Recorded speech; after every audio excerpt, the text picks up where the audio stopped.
अस्सलाम वालेकुम। जी स्टूडेंट्स, क्या हाल? सब खैरियत से हैं? आज हम स्टार्ट करने जा रहे हैं असाइनमेंट जिसकी लास्ट डेट है 17 नवंबर। और ये असाइनमेंट है MTH 2622, यानी कि 622। और इस असाइनमेंट को मैंने टाइप कर ली है आपको समझाने के लिए।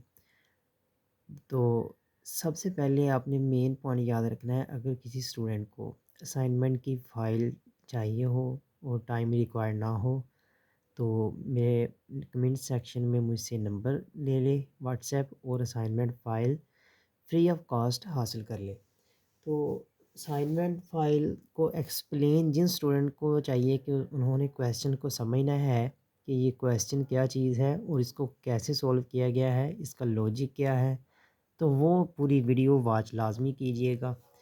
तो जो इस असाइनमेंट का हमारा फर्स्ट क्वेश्चन है, इसमें में एक्चुअली गिवन ये है कि वेक्टर ए और वेक्टर बी, दो हमें वेक्टर्स गिवन है ए और be in the form of 3D notation, यानी आई जे के हो तो 3D नोटेशंस होती हैं। ये भी आई जे और के हमने शो क्या करना है। CURL, इसको कहते हैं कर्ल। कर्ल इंटू ए प्लस बी, यानी कि ए बी को जमा कर लें, उसके बाद कर लें तो क्या रिज़ल्ट निकलेगा। और अगर हम ए का कर्ल लेने के बाद प्लस करें बी का कर्ल, तो रिज़ल्ट क्या हमारा सेम निकलेगा। Left hand side right hand side के क्या इक्वल आएगी। तो ये हमने प्रूव करना है। जस्ट सिंप्लीफिकेशंस है, वो हम कैसे करेंगे। हमने स्टडी किया होगा, जिस स्टूडेंट ने लेक्चर लिए होंगे उन्हों को पता होगा कि कर्ल वी लिखा हुआ है हमारे हैंड आउट में। कर्ल वी किसके इक्वल है? डेल ए क्रॉस वी के। अब ये जो डेल ऑपरेटर है, इसको हम कहते हैं पार्शियल डेरिवेटिव। डेल ऑपरेटर्स का फार्मूला क्या है? ये लिखा हुआ है डेल ऑपरेटर का formula, partial derivative of i unit vector with respect to x.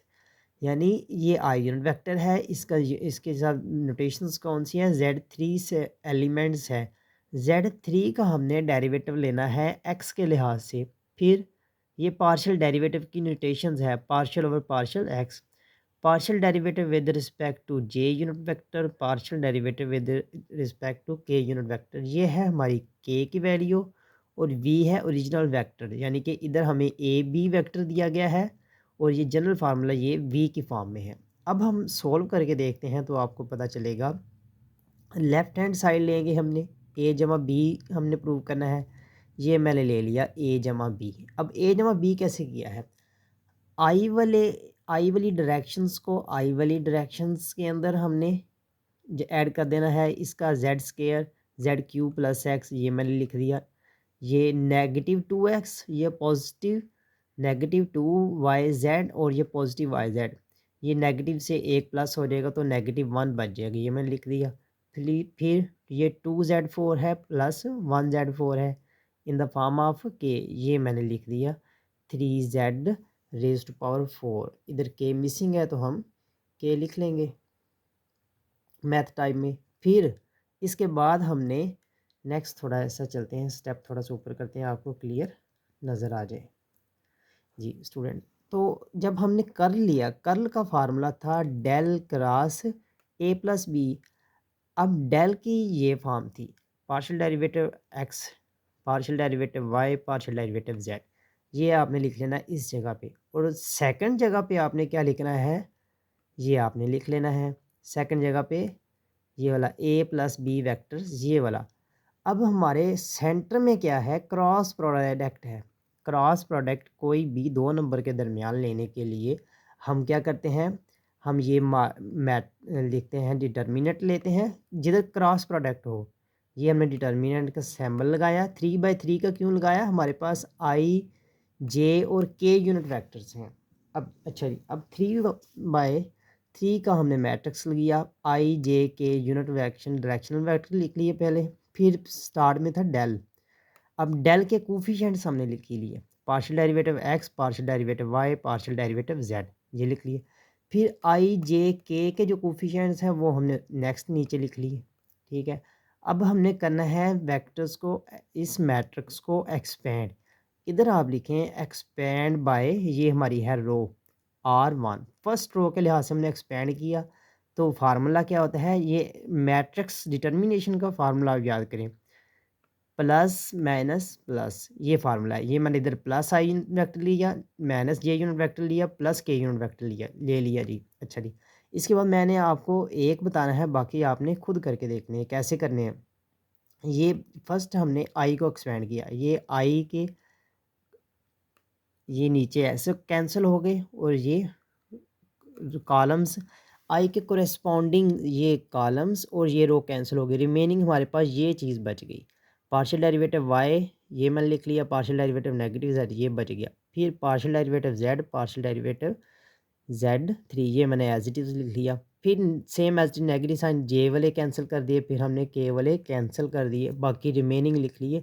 यानी कि 3 मैट्रिक्स डिटर्मिनेशन को हमने 2/2 में चेंज कर लिया। अब 2/2 का फार्मूला क्या होता है, ये डायगोनल विदाउट डायगोनल वाली को आपने मल्टीप्लाई करना है, यानी कि पार्शियल डेरिवेटिव y को मल्टीप्लाई कर देना है 3z4 से।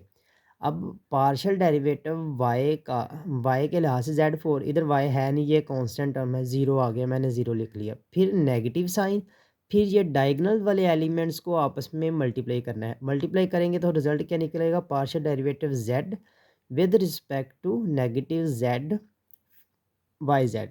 अब Y as a constant term है, जेड का डेरिवेटिव नेगेटिव है, ये नेगेटिव वाई आ गया। सेम एज इट इज़ हमने इन सब को एक्सपेंड कर लिया, तो हमारे पास रिजल्ट आया लेफ्ट हैंड साइड पे वाई आई प्लस 3z² जे प्लस 0 के यूनिट वेक्टर। ये थी हमारी लेफ्ट हैंड साइड। अब हम चलते हैं हमारी राइट हैंड साइड की तरफ। तो स्टूडेंट्स हमारे पास राइट हैंड साइड की जो फर्स्ट है ए, जिसको हम कहते हैं कर्ल ए ले लिया, सेम एज इट इज़ आपने वही फार्मूले में जस्ट वेक्टर ए की वैल्यू इधर पुट कर देनी नहीं। ये थर्ड रो में ए का कोफिशिएंट इधर पुट किया, सेम एज इट इज़ हमने सोल्व किया, तो ये रिजल्ट आ गया। अब सेम एज इट इज़ हमने इधर बी लिखना है, इधर बी लिखना है, इधर बी लिखना है, और इधर बी की वैल्यू लिख के हमने एक्सपेंड कर देना है, तो हमारे पास जो रिजल्ट आएगा वो दोनों रिजल्ट को हमने क्या करना है, जमा। ये हम करके देखते हैं, ये रिजल्ट आ गया बी वाला। अब इन दोनों को हमने जमा करना है, ये 2y है और एक y ये निकल गया, एक y बच गया। फिर 3z², ये 0 0 दोनों हैं, बाकी ये टर्म एज इट इज़ आ जाएंगी। तो ये देखें हमने एज इट इज़ ये दोनों टर्म जमा की, ये हमारे पास left hand side equal to right hand side आ गई, जो कि हमने प्रूव करना था। यही एक छोटा सा हमारा क्वेश्चन था जो कि हमने सोल्व कर लिया है।